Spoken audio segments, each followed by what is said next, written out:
Hello friends, আমার এই ছোট্ট চ্যানেলে সবাইকে ওয়েলকাম। পৌষ সংক্রান্তি মানে বাঙালির ঘরে ঘরেই রকমারি পিঠে পুলি, তাই আমাদের ঘরেও বানিয়ে নিলাম সবার পরিচিত বাঙালির প্রিয় পাটিসাপটা। কীভাবে বানাই এখন একটু দেখি। সিম্পল, চালের গুঁড়ি আর ময়দা নিয়ে ব্যাটারটাকে তৈরি করে নিলাম।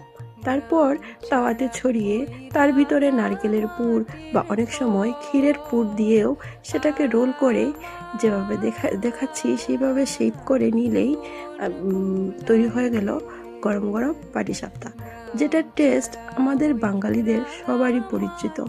হয়তো আমার এই চ্যানেল দেখে কোনো নন বেঙ্গলি সেটা ট্রাই করে খেয়ে দেখতে পারে যে আমাদের এই ঐতিহ্যবাহী খাবারটি খেতে কীরকম।